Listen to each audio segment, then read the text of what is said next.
اعوذ باللہ من الشیطان الرجیم بسم اللہ الرحمن الرحیم۔ سورۃ منافقون آیا 9۔ یا ایھا الذین آمنوا لا تلہکم اموالکم ولا اولادکم عن ذکر اللہ۔ اے لوگو جو ایمان لائے ہو، تمہارے مال اور تمہاری اولاد اللہ کی یاد سے تمہیں غافل نہ کر دیں۔ اللہ رب العزت نے مسلمانوں کو حکم دیا وہ کثرت سے ذکر الہی میں مشغول رہیں، ایسا نہ ہو کہ مال اور اولاد کی محبت انہیں اللہ کے ذکر سے غافل کر دے۔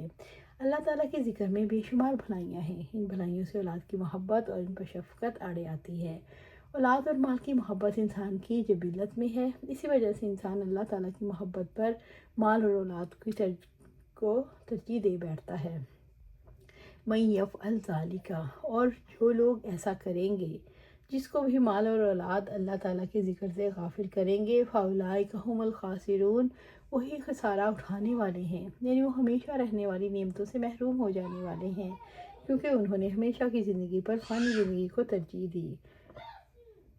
رب العزت نے فرمایا تمہارے مال اور تمہاری اولادیں تو بس آزمائش ہیں اور اللہ کے پاس بہت بڑا اجر ہے۔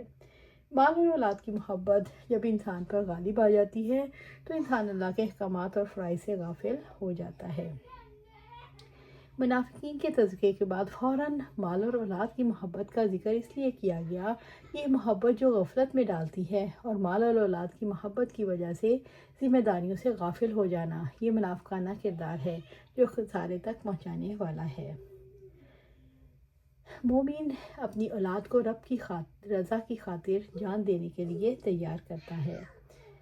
مال اور اولاد پا کر اہل ایمان اپنے رب کو یاد رکھتے ہیں، اس کا شکر ادا کرتے ہیں جس نے نعمتیں عطا کی، احکام و فرائض کے پابندی کرتے ہیں جو اللہ نے عائد کیے، حلال و حرام کے درمیان تمیز کرتے ہیں، دنیا میں رہنے کے مقصد کو پورا کرتے ہیں، احیاء دین کے لیے اپنا وقت، صلاحیتیں اور مال لگاتے ہیں۔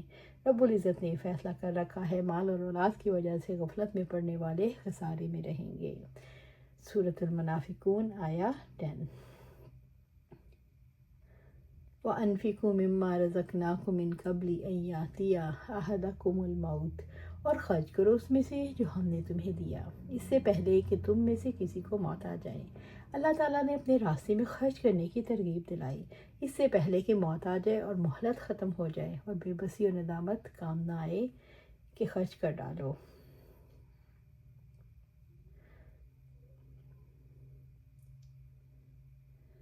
ابو ہریرہ رضی اللہ تعالیٰ عنہ سے روایت ہے کہ آپ صلی اللہ علیہ وآلہ وسلم کے پاس ایک آدمی آئے اور اس نے کہا، اے اللہ کے رسول صلی اللہ علیہ وآلہ وسلم، کون سا صدقہ بڑا ہے؟ تو فرمایا، تو صدقہ کرے اس حال میں کہ تو تندرست اور حریص ہو اور محتاجی کا خوف کرتا ہو اور مالداری کا امیدوار ہو، تو دیر نہ کر یہاں تک کہ سانس گلے میں آ جائے، تو اس وقت تو کہے فلاں کا اتنا اور فلاں کا اتنا، اب تو فلاں وارث کا ہی ہو چکا۔ فَيَقُولُ رَبِّي لَوْلَا أَخَّرْتَنِي إِلَىٰ أَجَلٍ قَرِيبٍ فَأَصَدَّقَ وَأَكُن مِّنَ الصَّالِحِينَ، تو وہ کہے، اے میرے رب، تو نے مجھے قریبی مدت تک مہلت کیوں نہ دی، میں صدقہ کرتا اور نیک لوگوں میں شامل ہو جاتا۔ یعنی اے میرے رب، مجھے مہلت دے دے، میں صدقہ کر کے تیرے عذاب سے بچ جاؤں، یعنی میں تیرے احکامات بجا لا کر اور تیرے نواہی سے رک کر صالحین میں شامل ہو جاؤں۔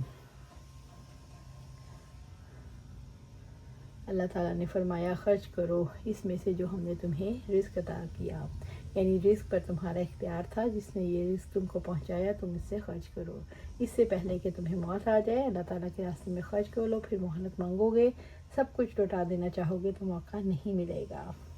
سورۃ منافقون آیا 11۔ وَلَن يُؤَخِّرَ اللَّهُ نَفْسًا إِذَا جَاءَ أَجَلُهَا، اور اللہ تعالیٰ کسی جان کو ہرگز مہلت نہیں دے گا جب اس کی مقررہ مدت آ جائے، یعنی مقررہ مدت آ جانے پر اللہ تعالیٰ کسی کو ڈھیل نہیں دیتا اور خوب جانتا ہے کس کی نیت میں خلوص ہے۔ اگر یہ دنیا میں واپس بھی بھیجا جائے تو ان کی بہاروں رنگینیوں میں کھو کر رہ جائیں گے، دنیا میں لوٹنے کی صرف تمنا کافر کریں گے۔